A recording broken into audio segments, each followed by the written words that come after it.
Bonjour, je suis Conrad Makestio, responsable du Shodo Dojo en Belgique. Je vais vous faire une petite initiation de comment méditer selon la tradition zen. Dans ces temps de confinement, qui n'est pas facile pour tout le monde, garder le calme et la tranquillité de l'esprit n'est pas chose simple. Apprendre à méditer est une bonne chose à cela. Donc pour bien méditer, vous allez avoir besoin d'une pièce silencieuse et calme, dans laquelle vous allez pouvoir vous retirer.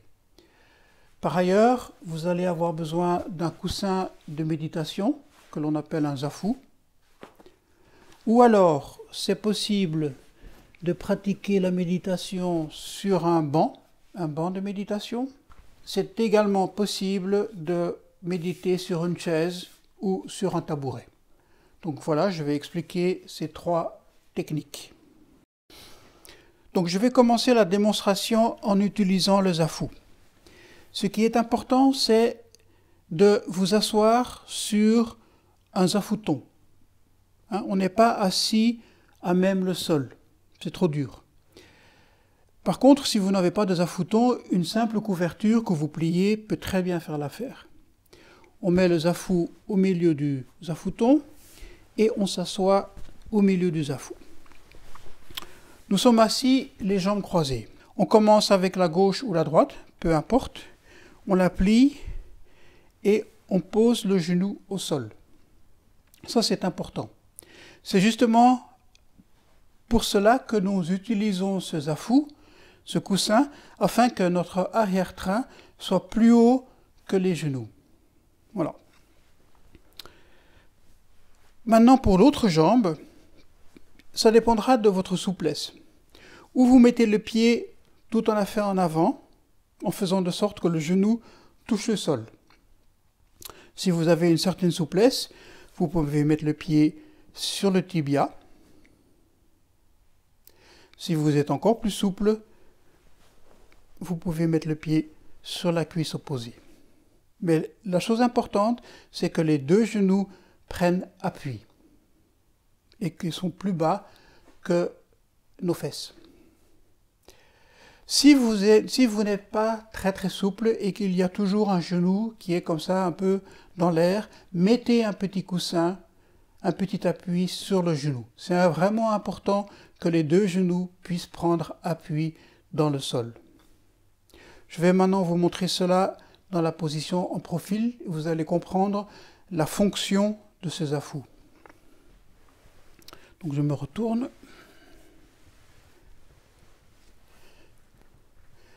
Donc voilà.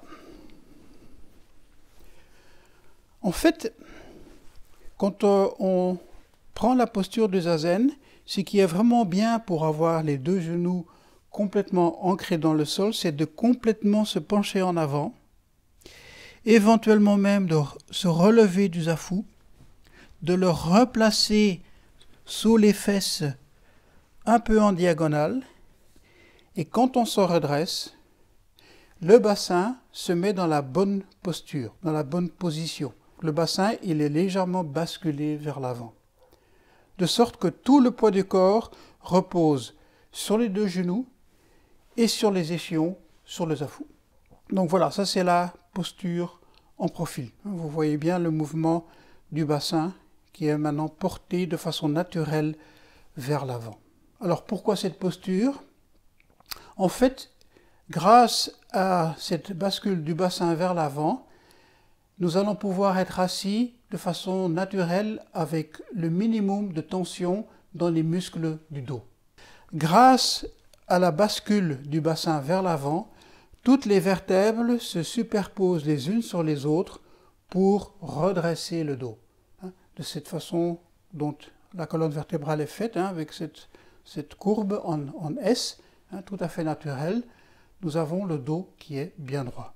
Nous allons pouvoir nous redresser. Voilà. Donc c'est ça qui est important dans cette posture avec les deux genoux au sol.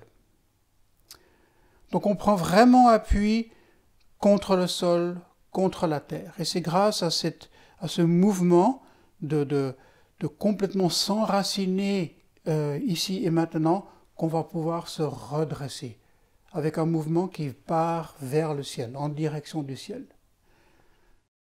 La position des mains.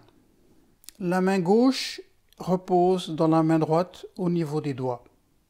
Et les deux pouces se rejoignent au-dessus des doigts, de façon horizontale.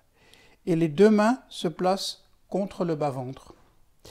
Ce qui est important ici, c'est que les mains reposent sur quelque chose. Un pli dans le pantalon, par exemple ici le talon, peut être éventuellement une possibilité, où vous pouvez mettre un autre petit coussin ou un linge sur lesquels les mains peuvent reposer. C'est important que les mains reposent parce que si vous allez maintenir les mains un peu artificiellement comme ça en l'air, une petite tension, une légère tension va monter jusque dans les épaules et on aura les épaules contractées. Donc c'est important pour décontracter les épaules que les mains reposent. Le point de contact entre les deux pouces est également un point important de la méditation. En fait, c'est un point qui est très subtil, très fin, très léger. En fait, c'est juste toucher. Il n'y a pas de pression. Si une pression s'installe, les pouces vont faire ce qu'on appelle une montagne. Ils vont monter les uns contre les autres. S'il n'y a pas de contact du tout, les pouces peuvent complètement se détacher l'un de l'autre et ce n'est pas le but non plus. Il doit y avoir un contact, mais qui est très fin. La position des mains et le point de contact entre les pouces est un bon élément auquel, pendant le zazen, on peut revenir de temps en temps, ressentir comment sont les mains, comment sont les pouces. C'est un bon indicateur pour revenir à ici et maintenant, dans cet instant. Voilà. Recentrer l'esprit à ici et maintenant, les mains. Voilà. La position de la tête maintenant. La tête est bien droite, elle est complètement sur les épaules. Donc, on ne laisse pas pencher la tête en avant, comme ça, ni on ne laisse pas le menton pointé vers le ciel. Donc, je vais le montrer en profil. La tête, c'est pas ça, ni ça, mais ça. Donc il y a une légère tension au niveau de la nuque vers le ciel. C'est comme si on voulait pousser le ciel avec le sommet du crâne. Donc d'un côté, il y a ce mouvement vers la terre, et de l'autre côté, il y a ce mouvement vers le ciel. Donc on peut vraiment dire que la posture de Zazen est le trait d'union qui relie la terre et le ciel. Le regard. En fait, le regard est ouvert pendant la méditation. On ne ferme pas les yeux. Le regard, il est posé devant soi, sans pour cela fixer un point spécial. Donc avec le regard, on part de l'horizon et on laisse descendre les yeux jusqu'au moment où on ne sent plus de tension au niveau des yeux. Voilà. Et ce n'est pas le but de fixer un point ou l'autre point qui est devant soi, mais d'avoir le regard qui est large, qui s'élargit. Un regard qui est doux, un regard qui ne fixe rien. C'est important d'avoir ce regard-là parce que c'est important de ne pas fermer les yeux, de ne pas se séparer du monde extérieur, de ne pas se séparer de notre environnement. Donc on est au niveau visuel toujours en contact avec l'espace dans lequel on est assis. La respiration. En fait, la respiration du zazen est une respiration tout à fait naturelle, qui n'est pas forcée. On inspire et on expire de façon naturelle. La différence qu'il y a avec la respiration quotidienne, je dirais, où on respire de façon automatique, c'est que on va être complètement attentif à aller jusqu'au bout de chaque mouvement, d'aller jusqu'au bout de l'expiration, d'aller jusqu'au bout de l'inspiration. Donc, en zazen, cela c'est, on expire, on accompagne le mouvement, on expire par le nez, et on accompagne le mouvement jusqu'au bout, jusqu'au moment où les poumons sont complètement vides. Suit de façon naturelle l'inspiration. On inspire jusqu'au moment où les poumons sont complètement remplis d'air frais. Et hop, on est reparti sur une expiration. Que ce soit court ou que ce soit long, c'est pas vraiment ça l'important. L'important, c'est cette attention à ce que la respiration soit complète, soit totale. Voilà. Troisième aspect, c'est l'état d'esprit. Alors, l'état d'esprit, c'est pas très facile à expliquer, c'est encore plus difficile à bien pratiquer. De toute façon, il y aura des images mentales qui vont apparaître. Il y aura des pensées qui vont apparaître. Donc, le but, ce n'est pas de se couper de ce flux mental, de ces images, de ces pensées. Ce n'est pas le but de les refouler. Le zen, ce n'est pas penser à rien. Ça n'existe pas. Donc, comment faire? Quand on est assis, concentré sur le corps, la respiration, tout d'un coup, une image apparaît, une pensée apparaît. Et au lieu de la suivre, d'aller de pensée en pensée par les associations que l'on fait d'une pensée à l'autre pensée, on observe de façon neutre presque, sans être attaché, sans rentrer en interaction avec. Donc on observe un peu comme un miroir qui lui reflète les choses qui apparaissent devant lui sans être impliqué dans le reflet. Donc voilà, on est assis, on est concentré, une pensée apparaît et on l'observe.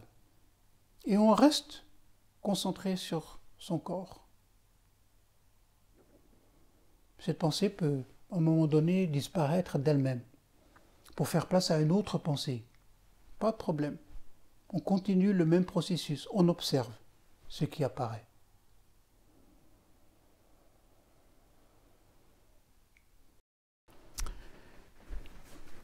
Je vais maintenant faire la démonstration avec le petit banc. Comme vous pouvez le voir, le banc a une petite inclinaison. Et cela va nous aider à avoir la bonne posture du bassin, cette bascule du bassin vers l'avant. Donc pour vous asseoir sur le petit banc, on se met à genoux debout. On met le banc au-dessus des pieds. Voilà. Et on s'assoit. Voilà. Donc comme vous pouvez voir, le bassin est dans la bonne posture pour avoir les genoux bien ancrés dans le sol. Pour la distance entre les deux genoux, ça correspond plus ou moins à la distance des deux épaules. Voilà. Pour le reste, la posture est la même. Les mains se placent, le dos, le tronc est bien droit, la nuque est tendue vers le ciel, le regard posé devant soi et on respire amplement. Pour être assis sur une chaise ou un tabouret, c'est important d'avoir un zafu quand même, un coussin, parce que la tablette, elle est à l'horizontale, alors qu'avec le zafu dessus, il y aura cette inclinaison qui va vous aider à basculer le bassin vers l'avant. Quand on est assis sur une chaise, on n'est pas adossé au dos de la chaise. Ça, c'est important. Donc, on reste vraiment bien droit, au milieu du zafu, vers l'avant, porté vers l'avant. La bascule du bassin se met de façon naturelle. Les deux pieds sont parallèles les uns avec les autres.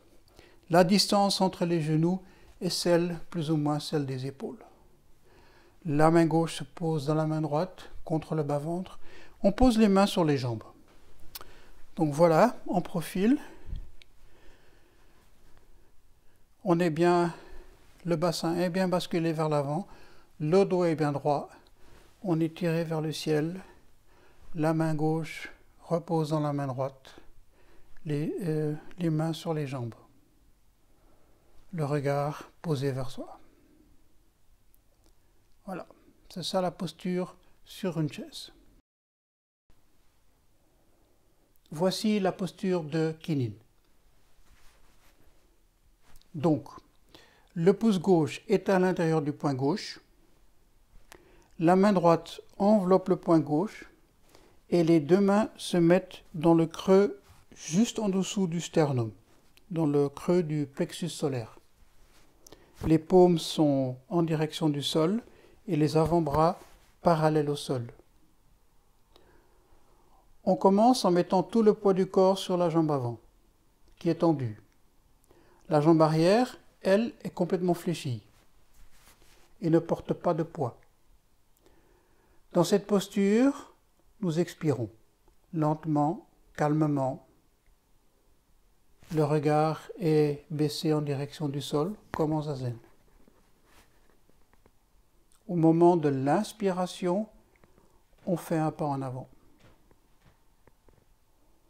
Et maintenant, tout le poids du corps se met sur l'autre jambe, tendue, et on expire calmement jusqu'au bout de l'expiration.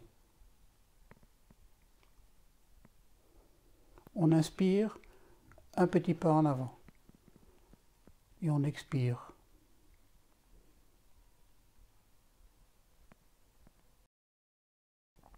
Voilà, j'espère que toutes ces explications vont vous aider à faire les premiers pas dans la méditation selon la tradition zen et que cela va vous inspirer.